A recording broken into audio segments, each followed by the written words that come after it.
大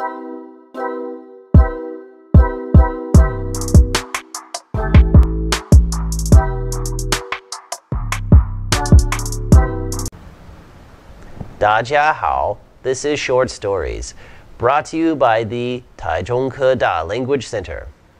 Today's short story is called The Princess and the Frog. It is a classic story that can be found in Grimm's fairy tales. It's about the importance of gratitude and kindness, even to those who you may find disgusting and unpleasant.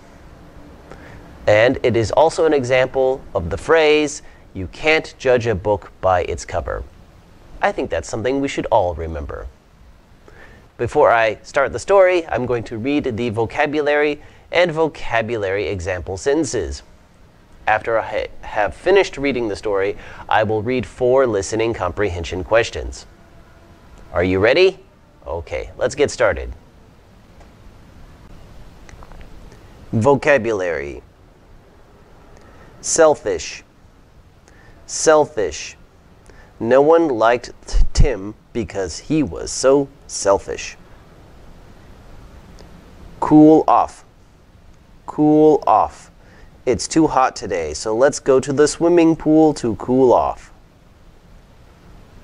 Precious. Precious. Smeagol would do anything to keep his precious ring safe.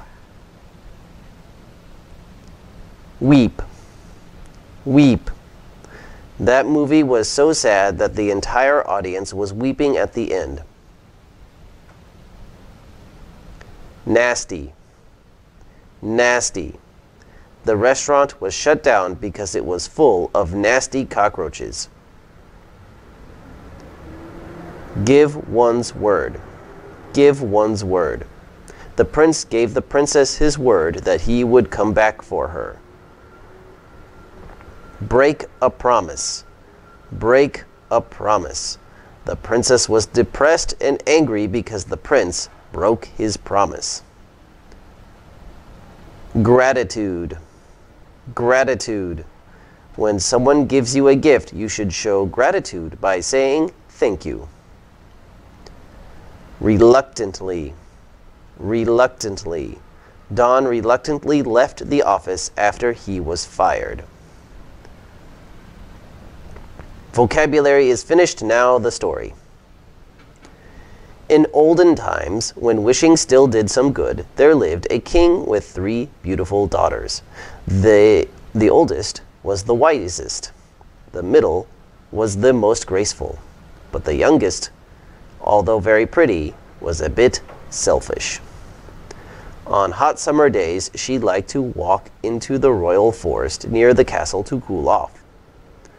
There was a well where she liked to relax and throw her favorite toy around, a little golden ball. She would throw it up into the air and catch it. It was her most precious plaything.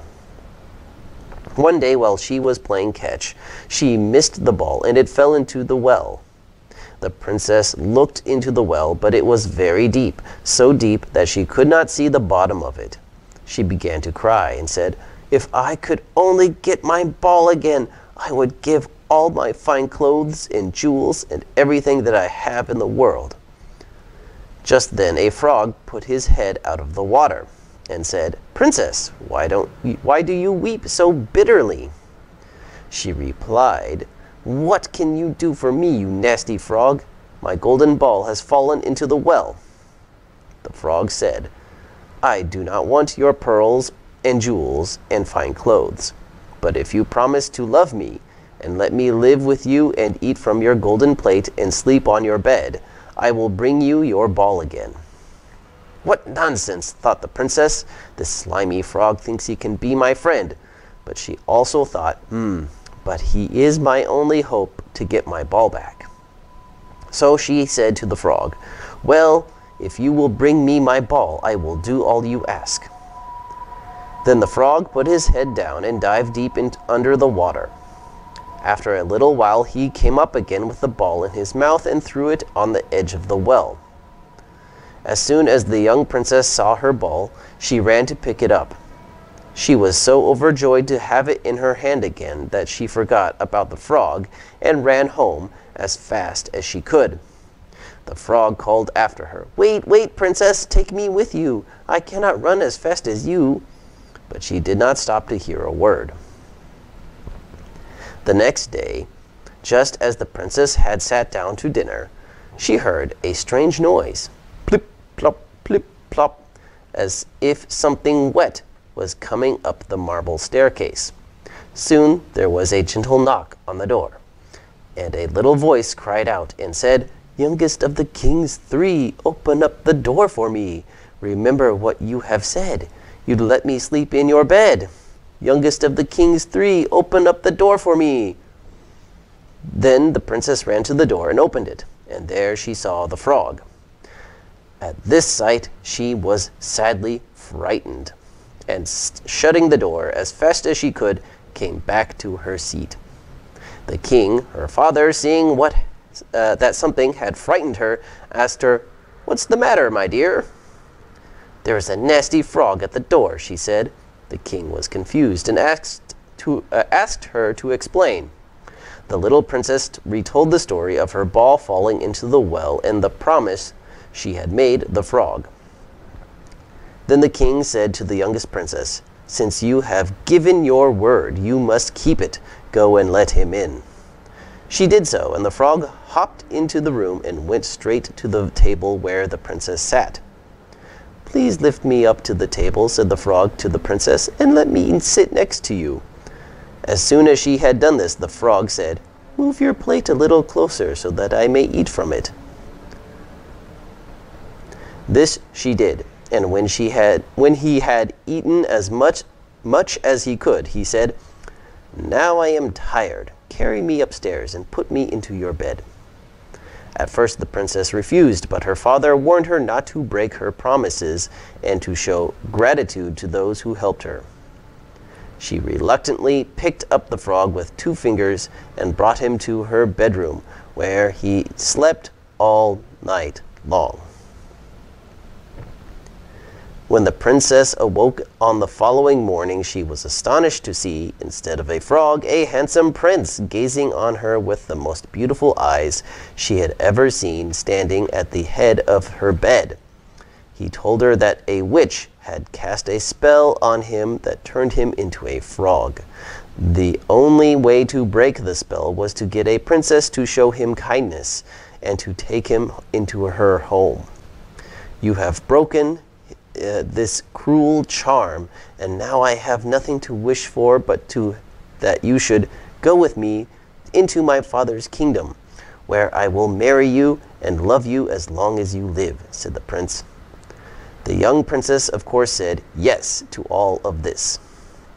Very soon a brightly colored coach drove up with 8 beautiful horses decked with plumes of feathers and golden harnesses. Behind the coach rode the prince's servant, faithful Heinrich, who had bewailed the misfortunes of his dear master during his enchantment so long and so bitterly that his heart had almost burst. They then took leave of the king and got into the coach with 8 horses. They rode to the prince's kingdom, where they lived happily a great many years. Now for the questions. Question 1. What did the young princess drop into the well? A. A frog. B. Her jewelry. C. Her golden ball. D. Her golden crown.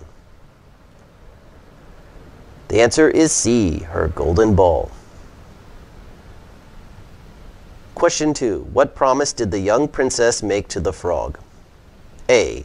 To let him eat from her plate and sleep in her bed. B. To sleep in the frog's well all night. C. To let the frog become the new king. D. To give the frog a tasty fly to eat.